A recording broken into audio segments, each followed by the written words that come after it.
Hi, I'm Christine Smalley, the founder of Etalage, designer and educator.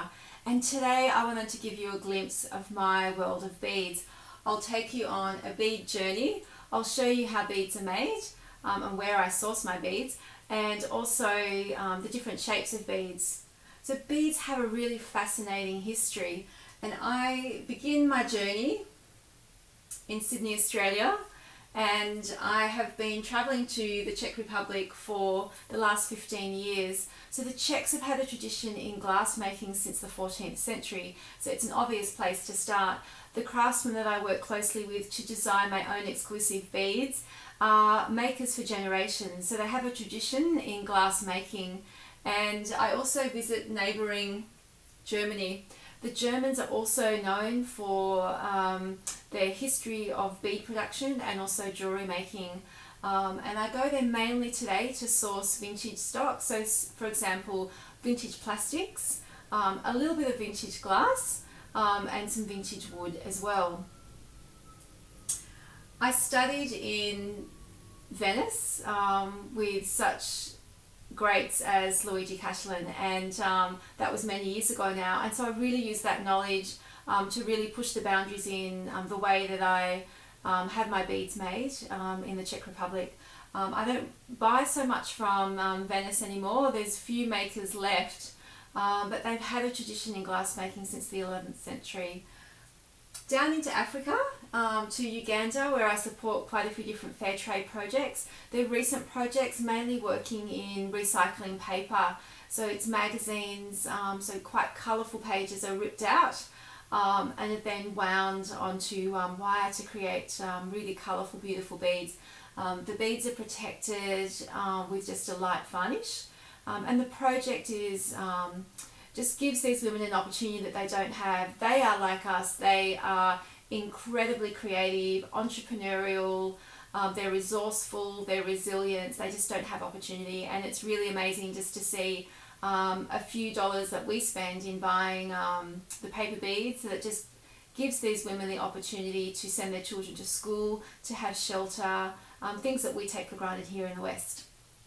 I also support another fair trade project in Kenya, where I was living back in 2002, and I had the opportunity to visit a project there which is probably known to you or to many of you, the Kazuri Project. And the Kazuri Project was started in the 70s by Lady Susan Wood. It since has changed owners. She's passed away. And they're now actually creating not only the beads to make jewellery, but they sell the beads as single components. It's a really, really beautiful project. The women there are mainly single women who have children, so they're trying to support their families under really, really poor conditions.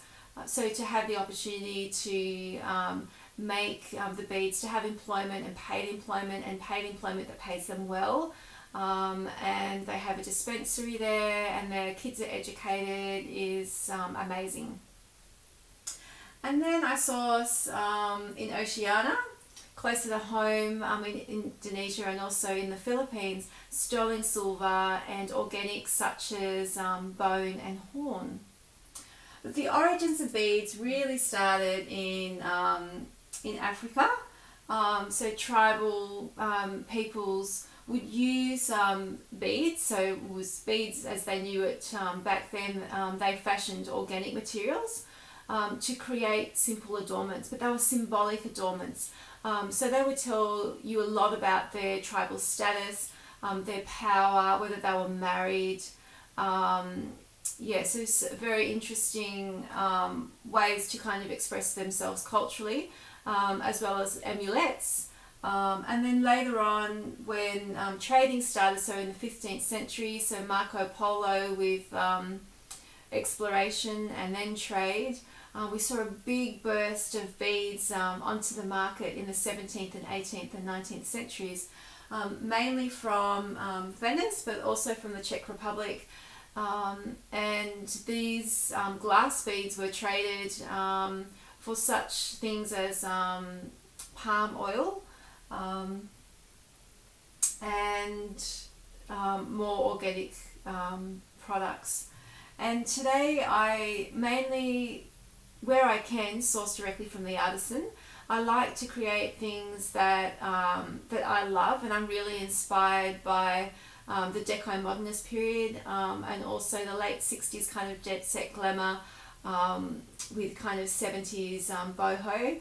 I think having had aunts and uncles live with me as a child who did the overland trip, which was from Australia through India and Nepal and the Middle East, Turkey, to London, was a great influence, and hence that's it's a big style that kind of resonates with me. I try and source vintage products where I can as well, because naturally they're sustainable. They're also unique. The quality is so much better than what you can often get today. And each piece has a story. And when I'm sourcing my vintage stocks, which are mainly of the Bohemian origin, so from the Czech and German bead and jewelry hubs, every piece has an amazing story. And even though I may not speak Czech, I speak a little bit of Czech, and I speak some German, the passion that these mainly men who were the makers have for their craft is really evident, and I hope that a part of that passion lives on in the beads that I sell or in the jewelry that I make. So I hope you really enjoy the next few stages of this video. So I'll show you the different sorts of materials, and also give you a glimpse of how beads are made and the types of beads. There's so much variety. Most of them are available online on our website, but you'd be amazed just going through your own trinkets and treasures, or maybe your mother's or grandmother's, and they will have often quite personal stories about their jewelry. So even though today modern jewelry doesn't seem to be so expressive as the jewelry that we've seen in tribal adornments, I think it's beautiful to wear something that has a story, is unique, is sentimental, and I hope that I encourage you to ask where your beads are from and how they are made, and be really interested in that story. So I've just taken you on a bead journey all around the globe, and now I wanted to show you different bead shapes. Generally the most popular shape is the sphere, also known as a round bead. But beads aren't just round, which is fortunate for designers. They come in a variety of different shapes, such as the bicone, cylinders or tubes. And notice on the next two examples, they've got really large holes, and that would be indicative of the type of material that they would have used to thread on, or the type of style. And in these cases here, both from the 70s, and they would have been used in macrame. Some little spikes, a triangle, a diamond. These drops, this pendant here has a loop at the top. The next drop is drilled all the way through. A trapezoid and a rectangle. And just out of interest, anything that is a flat bead, so these ones here, are known as tabular. A disc, a melon that's grooved, a cross, a snakehead, a fish, a ladybug, a cat, a pansy, and a heart. This just gives you a glimpse of the variety. There's so much more available on our website at etalage.com. So we've been taken on a global tour. And now let's have a closer look at beads. So the first that I want to show you are Czech glass beads, and the Czechs have had a tradition in glass making since the 14th century. These are made in a mould, which allows for more complex shapes and a uniform size and hole. So there's lots of different finishes. For example, the animal print tortoise shell in the coin or the tube. Matte or frosted in this Tiffany drop. Transparent in the petal. Gold highlighting in the cobra. Opaque in the trapezoid. And also the spike. And some beads are top drilled, for example the spike. Most of them, the hole goes through the bead. And if you want to measure a bead, you always measure from hole through the hole. The next example I wanted to show you are some crystals, still made in the Czech Republic. And to create that faceted surface that you can see, they basically, once the bead is produced in a mold, so in this case it would be a round bead, the crafter would then use a cutting machine to create all of the facets on the surface, and then would put it into an intense heat or flame to create the shiny finish, and that's known as fire polishing. So we've got a satin finish, that's a 14 mil. These ones are 10 mil. And you might be able to see the rainbow effect on the surface. It's only a half surface coating, and it's known as Aurora Borealis. Again, another half coating of, it's called Apollo. So it's a foily, sparkly finish. And metallic. And these crystals come from a tiny small 3mm right up to a 22mm. I thought I'd also show you these faceted, what we know as French jet pieces. They're vintage. They've got the original maker's mark on the back, and they're faceted on the front, quite crudely. These would have been made about 100 years ago, and they weren't made in France, even though they're known as French jet. They were designed by the French, but made in the Czech Republic to mimic the jet that was banned after Queen Victoria created a craze, and Whitby, the town of which the original jet was mined, was literally being undermined, so they banned it. Hence, this French jet glass, which is an imitation of the actual Whitby jet, which is a fossilized coal. And this last bead here is also known as a cathedral bead, and cathedral glass beads were named after stained glass windows of churches, and they were first manufactured in the 50s. They're basically pressed the same way in a mold, and then there's a surface cut which gives them a high light refraction and color saturation. Some are finished with little caps, so in this case it's a stone finish. They also come in transparent, and they might even have a metallic cap as well. They're really beautiful. And I've just got one example of an Indian glass bead, which is this one here. It's from the 80s. And I guess the Indians are akin to a love of decoration, and decoration has played an important part in cultural life of India. The beads are made quite differently to the pressed glass in the examples I've shown you. This one here would be made in a kiln or a furnace. So it's in a similar way to lamp beads, which I'll be showing you in a minute. And the white powdery core, which you may be able to see, is from the clay, which is used as a release agent when the glass is wound onto the metal rod to form the hole. It's got lovely surface decoration. Okay, so let's have a look at the handmade glass beads from Europe. They're also known as lamp beads. So basically, the glass rods or canes are melted over gas fuel torches, and their holes are made by copper wire, which is then dissolved in nitric acid, and hence the bead is then made. So previously gas lamps were used, and that's where they get their name, so lamp work or lamp beads.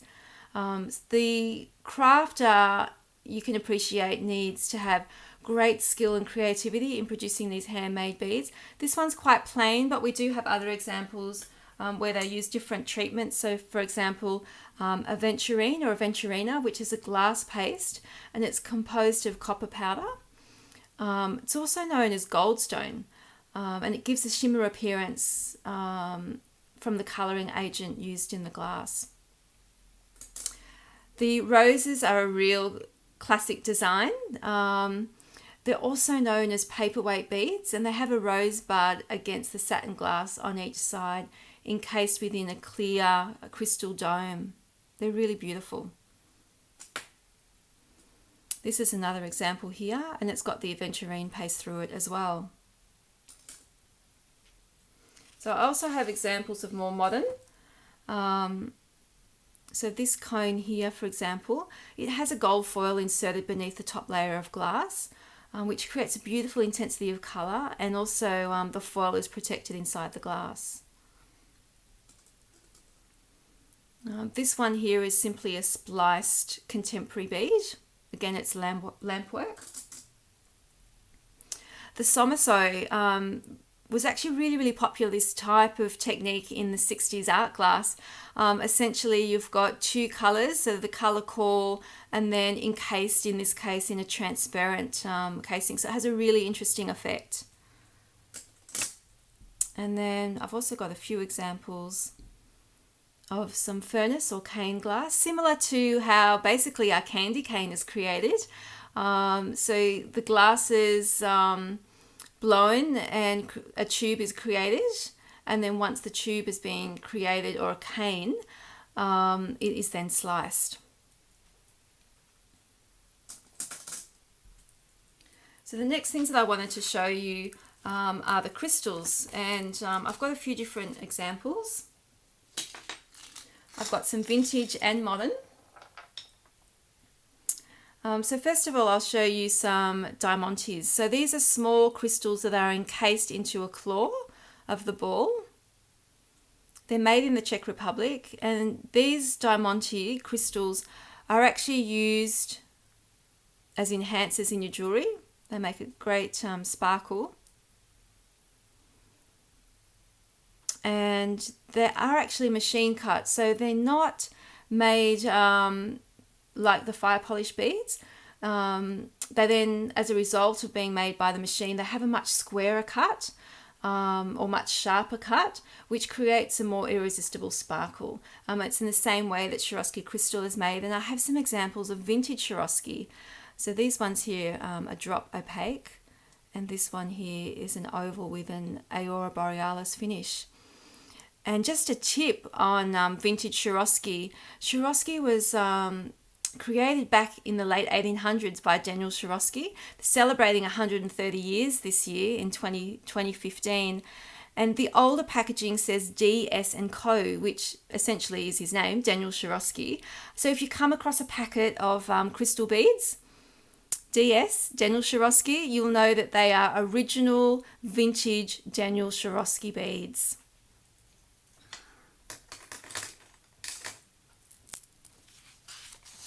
So moving along now to some stones.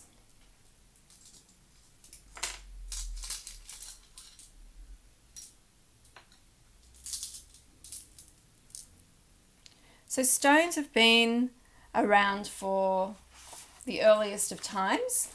They've been used in adornment rituals, and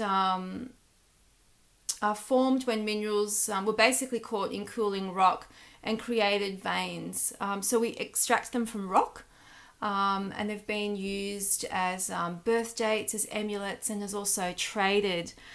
So I've got here some examples of stones, and I've also got some organics as well. So this one here is amazonite. Love the colour of that. Amethyst, which is actually the birthstone for February. Rose quartz, it's been carved into a pansy.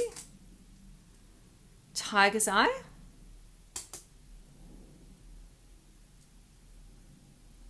Amazonite again. And carnelian. And in addition to that, I just wanted to show you some organic pieces that aren't stone. So this is coral. It's branch coral. It has been dyed, so it's actually dead coral that has been dyed. This beautiful shell. Bone. This one here, it looks like turquoise. It's not turquoise, it's howlite, and it's dyed. And this is some coral. So it's dead coral in its natural colour. This is a really interesting piece as well. It's fish vertebra. It's really easily carved.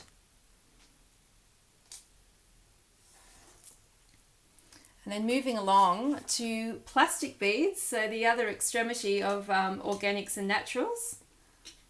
So plastics have been really been around for about 150 years, since the 1850s. It's extremely versatile, and as you can see, comes in a variety of different shapes and finishes. This is a metallized plastic, vacuum coated, so it gives the appearance of metal. These are really light, produced in West Germany, so they're a vintage piece. They make incredible light statement earrings. I love this piece.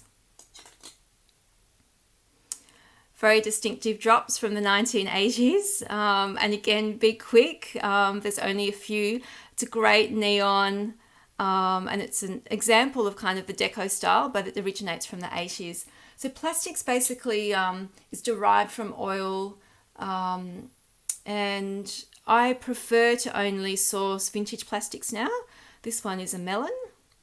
Some beads were created as imitations. So this, for example, would have been sold as imitation ivory.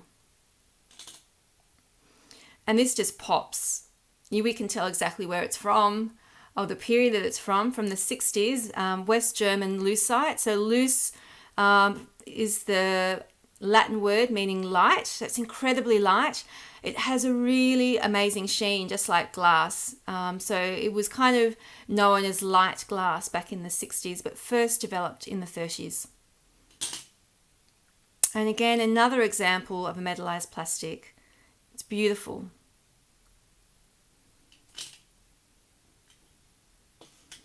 And let's have a look at some wood. Again, these wooden beads all are vintage, and pretty much you can work out what period they're from. This one is a macrame bead, incredibly large hole, an incredibly large bead, but it works well in jewelry as well. Okay, this giraffe, if you've got an 80s stash of jewelry, I'm sure you've got a giraffe wooden necklace hanging around. Again, this is also from the 80s. And painted floral beads, which are German, so kind of a very folk finish. And this is contemporary wood, so from Indonesia, an anchor, and it's a Maori symbol.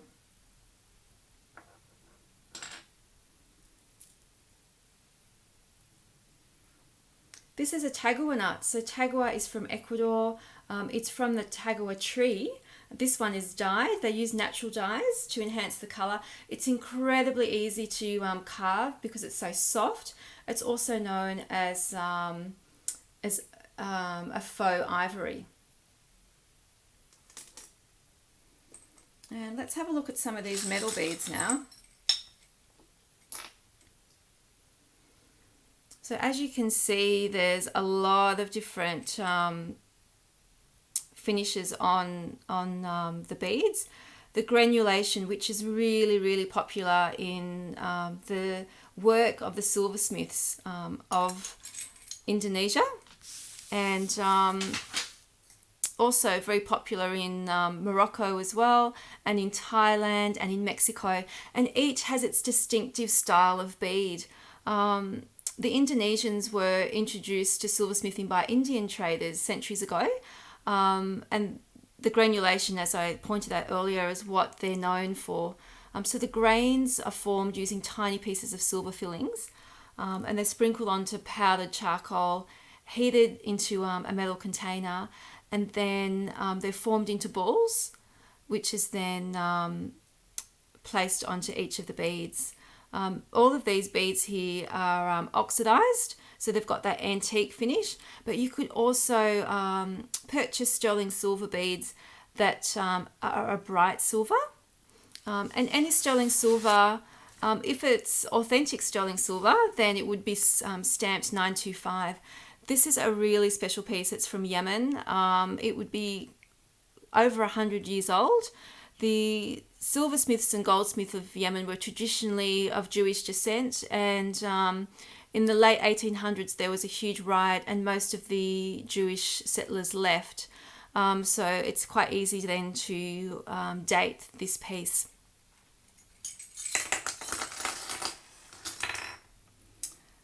There's also metal beads called cloisonné. And you may have a vase or a dish tucked away in a cupboard that was inherited, or maybe you've purchased, and you can just really appreciate the technical skill involved in it. Basically, dozens of tiny cells are soldered onto the bead surface, and then they're filled with layers of enamel, and they're fired after each filling. Then each bead is then polished and gilded, and it reveals the intricate and beautiful designs. So these are Chinese. But the Moroccans also are popular workers in the cloisonné technique, and their work is called Kirkoba.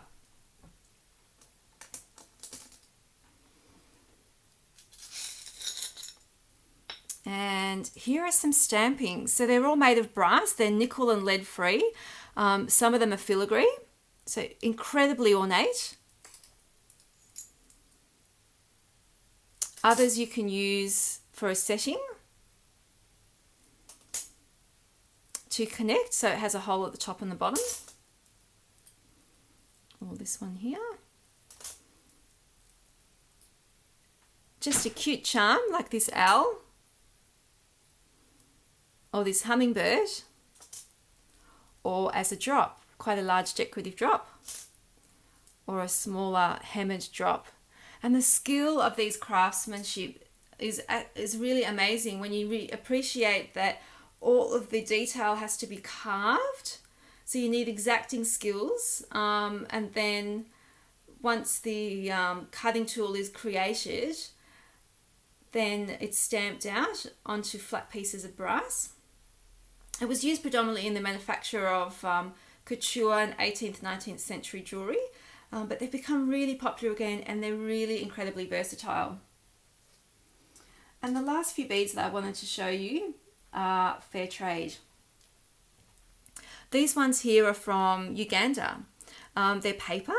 They're from recycled magazines, and essentially the paper is rolled up and then lacquered so it's waterproof. And these are part of a fair trade project where women are given the skill to make them and a fair pay and the opportunity to send their children to school. And it's just a really amazing project just to help these women, really give them the same opportunities that we have in the West. They are incredibly creative women. They are resourceful. They take initiative, and they're really just like us, but they just don't have opportunities like we do. So it's a really worthwhile project to support. I hope you've enjoyed looking a bit more intensely at different sorts of beads and how they are made.